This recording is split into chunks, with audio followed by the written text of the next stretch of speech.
Hey y'all, welcome back to Take Up Your Cross with Taj. My name is Taja Najee, and this is where we expose our darkness by allowing Jesus to be our light. So let's get transparent. I wanted to create this video because I feel like it's not talked about enough, and a lot of people think they're alone when in all actuality, a lot of people deal with it. So I wanted to give you guys 5 things that I did to combat sexual immorality and help me deal with the temptations as a single person. But even if you aren't single, I feel like this is some information that can help you or someone else. So let's get into it. So first and foremost, you have to be honest about where you are.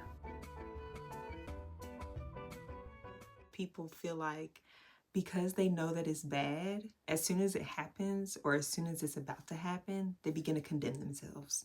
Like, oh, you're not supposed to be thinking, you're not supposed to be lusting, you're not supposed to masturbate. Oh my gosh. Like, just go into this spiral and they're trying to push it down. And it's like, no, do not do that. The same way you can have a dresser full of clothes and you're just stuffing the clothes in there. Then you finally close the dresser, you're like, okay, it's done.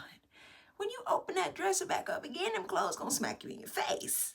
And then you just revisit it again. It's a never-ending process of pushing down, pushing it closed, and then popping out. Until you admit that you're wrong and be honest about where you are, God cannot help you. Before I got saved, I didn't see anything wrong with sexual immorality. I didn't see anything wrong with masturbation. I didn't see anything wrong with premarital sex. I had a sneaky link and I didn't get a rose, but I almost got a rose. But you know, I was following what culture said because I was in culture. Although I had God, God was more so in the back burner. So naturally, I was doing the things that culture said was okay. But when I began to read God's word and learn about sexual immorality, and I'm like, why does masturbation not hit the same? Holy Spirit said, because you're not supposed to be doing it. And I say, goodness gracious.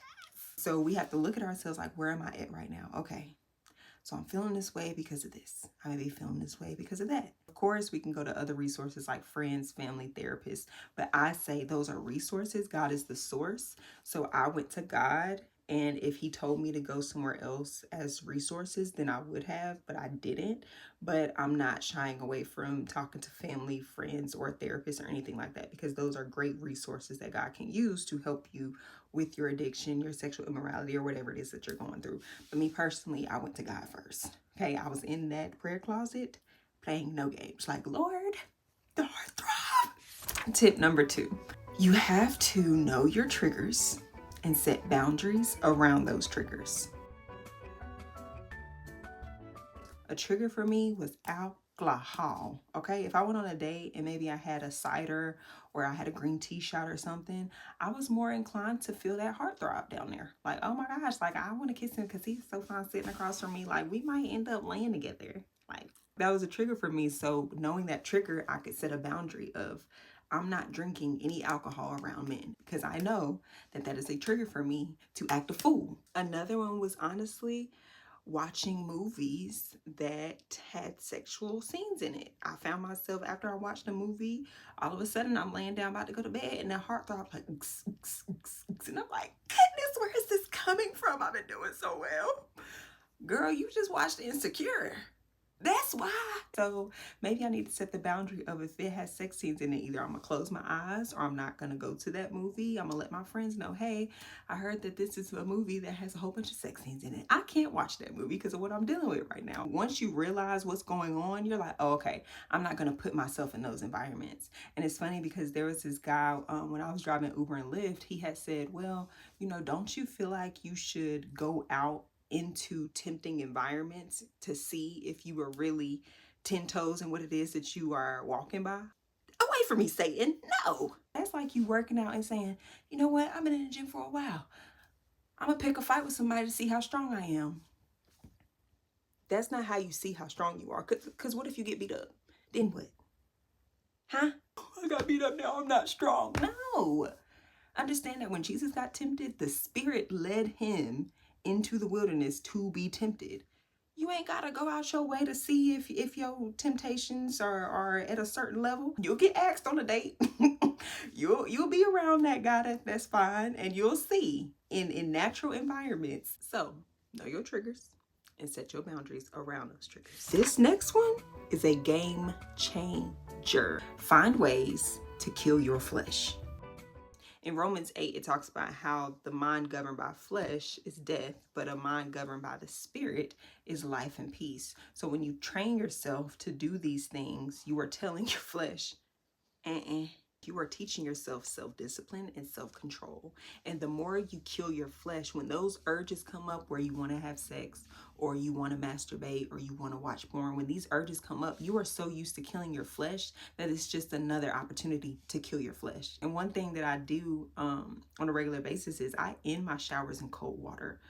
So I'll take a shower, I'll wash my body, and then I'll lather up on my last round. And I'm like lathering up with a whole bunch of soap, thick soap. And I turn the water cold. Your flesh is screaming either put the water back on warm or get out because I'm uncomfortable. And you sitting there is saying, no, I'm in control. Although it's uncomfortable, it heals. So this is how we're gonna end our showers. So I would end my showers, I consistently end my showers in cold water. Your flesh is weak. So it's gonna tell you not to do things that you need to do. It be little things, y'all. It ain't even gotta be anything drastic like a cold shower. It could even be trash. You've been walking past that same paper towel for a week straight now. Pick that paper towel up.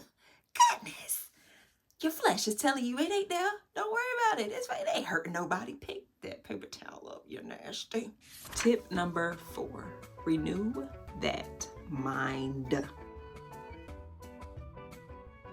Your ear and eye gates feed you. That's why you think that you'll never find a husband, because people say you can't turn a hoe into a housewife, and if your body count high, nobody wants you, and that's what you have planted in your head. But when you begin to read what the word says, you begin to realize God doesn't hold my past against me. When I'm adopted into sonship, he forgives all that. So I'm a new person. I'm really cleansed, and all my past stuff is just a testimony, because God says, let the redeemed of the Lord tell their story. So if anything, my past will be a reference point, but it won't define me. You begin to read these things in the Bible, and it's like, oh, let me renew my mind and get that mess that I was listening to out of my system so I can really get this thing going. Just because someone has a mic and a message don't mean that it's the truth. Oh, I'm gonna say that again for the people in the back. Just because somebody has a mic and a message does not mean it's true. But I know what it is. The Bible. And don't worry about my tape. Because we gonna hold it together regardless. I love my study Bible. Don't play with it. But yeah, renew that mind. And the 5th and last thing I did was I addressed my past.